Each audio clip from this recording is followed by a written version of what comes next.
Harper Audio presents Pax by Sara Pennypacker, performed by Michael Kern-Dorsano.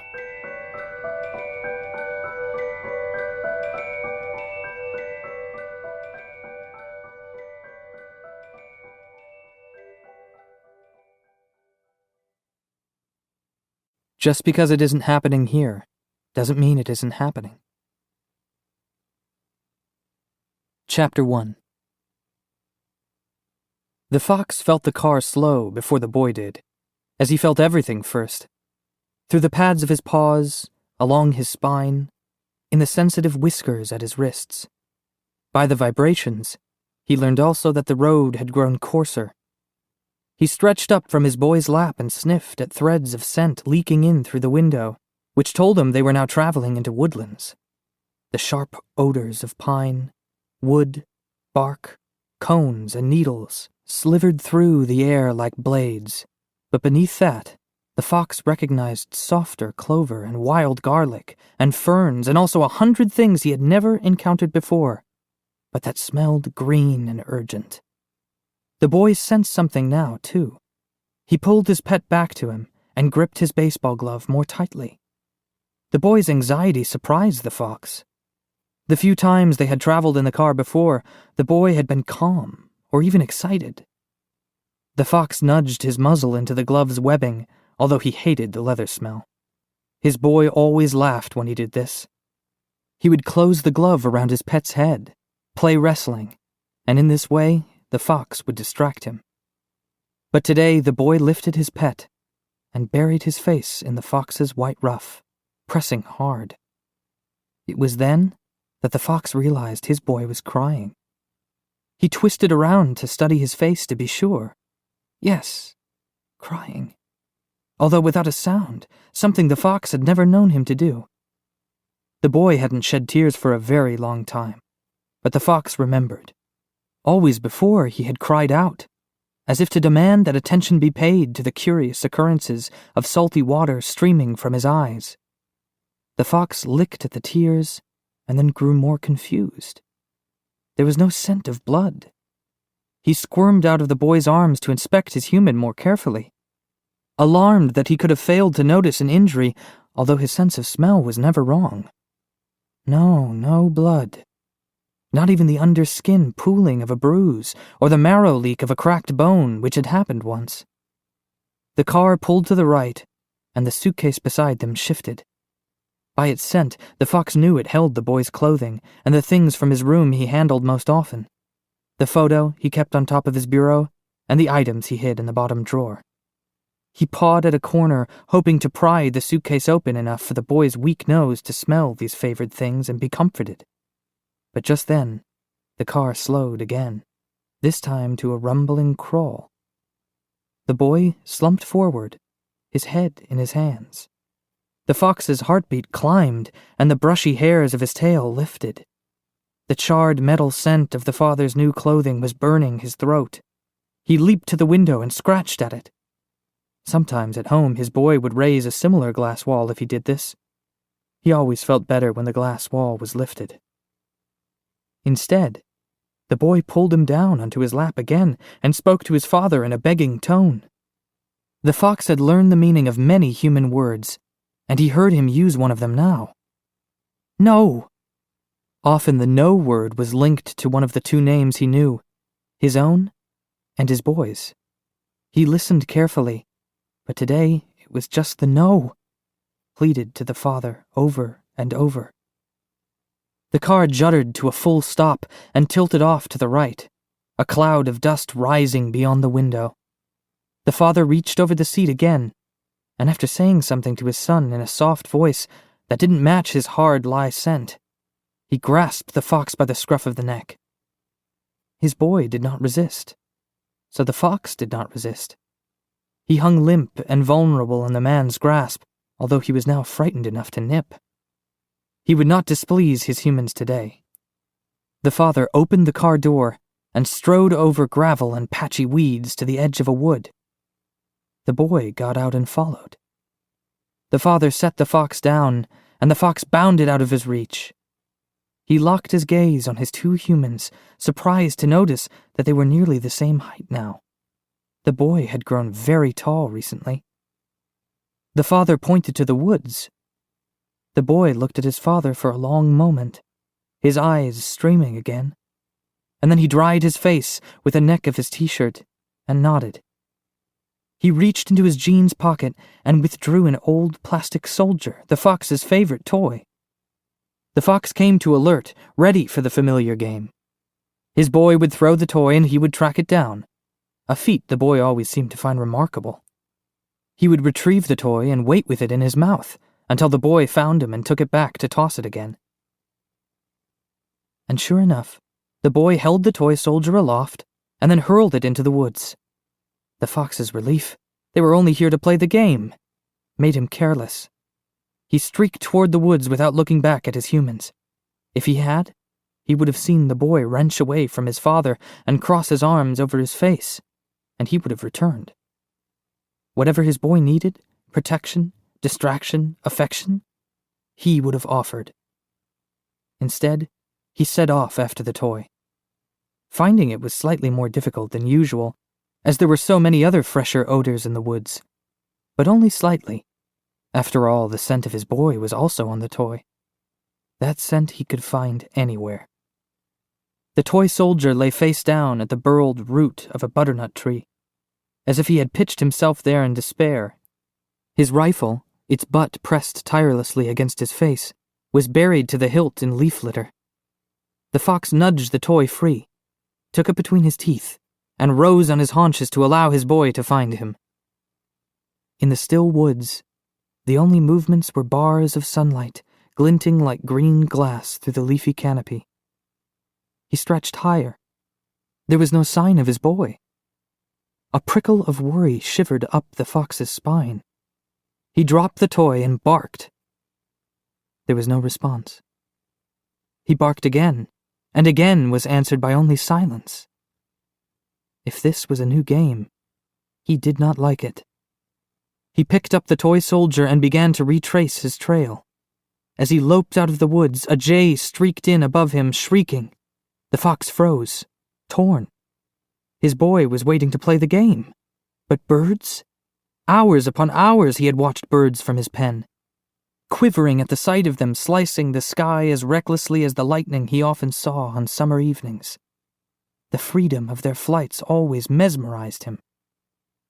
The jay called again, deeper in the forest now, but answered by a chorus of reply. For one more moment the fox hesitated, peering into the trees for another sight of the electric blue wedge. And then, behind him, he heard a car door slam shut, and then another. He bounded at full speed, heedless of the briars that tore at his cheeks. The car's engine roared to life, and the fox skidded to a stop at the edge of the road. His boy rolled the window down and reached his arms out, and as the car sped away in a pelting spray of gravel, the father cried out the boy's name, "Peter!" And the boy cried out the only other name the fox knew, "Pax!" Chapter 2. So there were lots of them. Peter heard how stupid it sounded, but he couldn't help repeating it. Lots. He plowed his fingers through the heap of plastic soldiers in the battered cookie tin, identical except for their poses, standing, kneeling, and prone, all with rifles pressed hard to their olive-green cheeks. I always thought he just had the one. No, I was always stepping on them. He must have had hundreds, a whole army of them. The grandfather laughed at his own accidental joke, but Peter didn't. He turned his head and looked intently out the window, as if he had just caught sight of something in the darkening backyard. He raised a hand to draw his knuckles up his jawline, exactly the way his father rasped his beard stubble, and wiped surreptitiously at the tears that had brimmed. What kind of baby cried about something like this? And why was he crying at all, anyway? He was 12, and he hadn't cried for years, not even when he'd fractured his thumb barehanding Josh Hurahan's popfly. That had hurt a lot, but he'd only cursed through the pain waiting with Coach for x-rays. Man up. But today, twice, Peter lifted a soldier from the tin and drifted back to the day he'd found one just like it in his father's desk. "What's this?" he asked, holding it up. Peter's father had reached over and taken it, his face softening. "Huh. Been a long time. That was my favorite toy when I was a kid." "Can I have it?" His dad had tossed the soldier back. "Sure." Peter had set it up on the windowsill beside his bed, pointing the little plastic rifle out in a satisfying show of defense. But within the hour, Pax had swiped it, which made Peter laugh. Just like him, Pax had to have it. Peter dropped the toy back into the tin and was about to snap the lid back on when he noticed the edge of a yellowed photo sticking up from the mound of soldiers. He tugged it free. His dad, at maybe 10 or 11, with one arm draped around a dog. Looked like part collie, part 100 other things. Looked like a good dog, the kind you would tell your own son about. "I never knew Dad had a dog," he said, passing the photo to his grandfather. "That's Duke. Dumbest creature ever born. Always underfoot." The old man looked more closely at the picture and then over at Peter, as if seeing something for the first time. "You've got the same black hair as your dad." He rubbed at the fringe of gray fuzz banding the top of his head. "I had it too, way back. And look, he was scrawny then too. Same as you. Same as me. With those ears like a jug. The men in our family, I guess our apples don't fall far from the tree, eh?" "No, sir." Peter forced a small smile, but it didn't hold up. Underfoot. That was the word Peter's father had used. "He can't have that fox underfoot. He doesn't move as fast as he used to. You stay out of the way, too. He's not used to having a kid around. You know, war came, and I went and served. Like my father. Like your father now. Duty calls and we answer in this family. No, sir. Our apples don't fall far from the tree." He handed back the photo. "Your father and that dog, they were inseparable. I'd almost forgotten." Peter put the photo back into the tin and pressed the lid down tight, then slid it under the bed where he'd found it. He looked out the window again. He couldn't risk talking about pets right now. He didn't want to hear about duty, and he sure didn't want to hear any more about apples and the trees they were stuck underneath. "What time does school start here?" he asked, not turning around. 8. They said to show up early, introduce yourself to the homeroom teacher.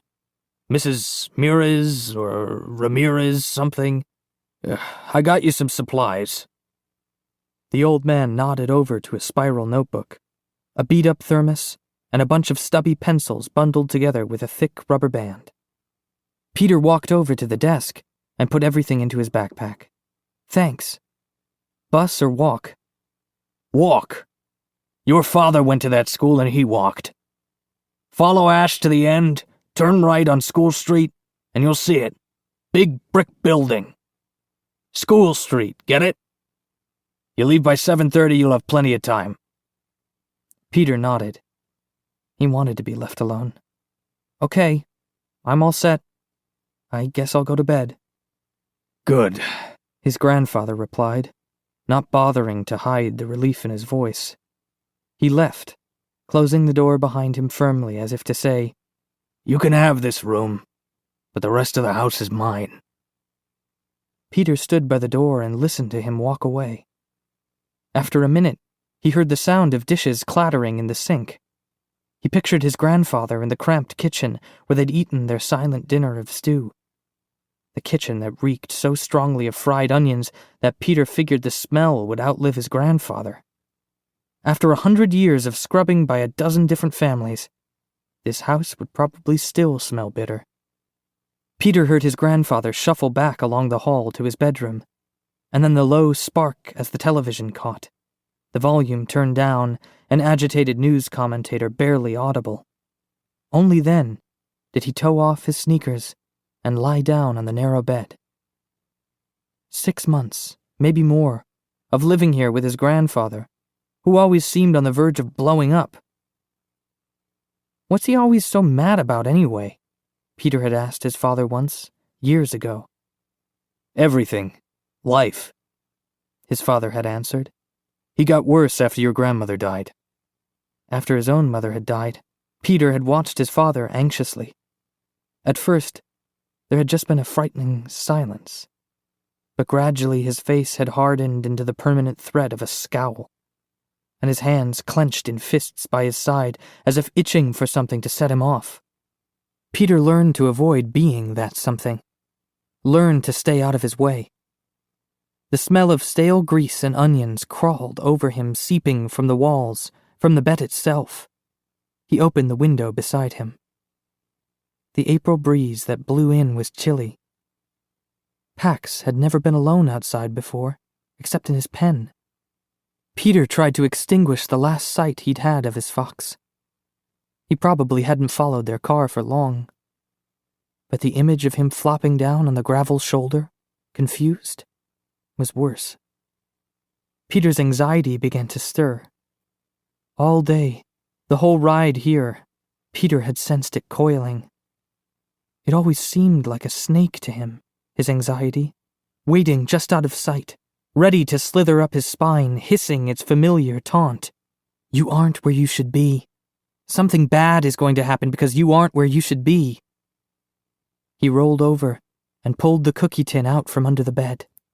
He fished out the photo of his father with one arm slung so casually around the black and white dog, as if he had never worried he could lose him. Inseparable.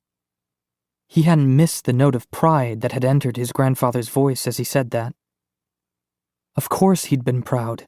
He'd raised a son who knew about loyalty and responsibility, who knew that a kid and his pet should be inseparable.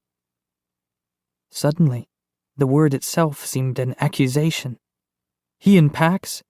What were they then? Separable? They weren't, though. Sometimes, in fact, Peter had had the strange sensation that he and Pax merged. The first time it happened had been the first time he'd taken Pax outdoors. The kit had seen a bird and had strained against the leash, trembling as though electrified, and Peter had seen the bird through Pax's eyes. The miraculous lightning flight, the impossible freedom and speed. He'd felt his own skin thrill in full body shivers and his own shoulders burn as though yearning for wings. It had happened again this afternoon.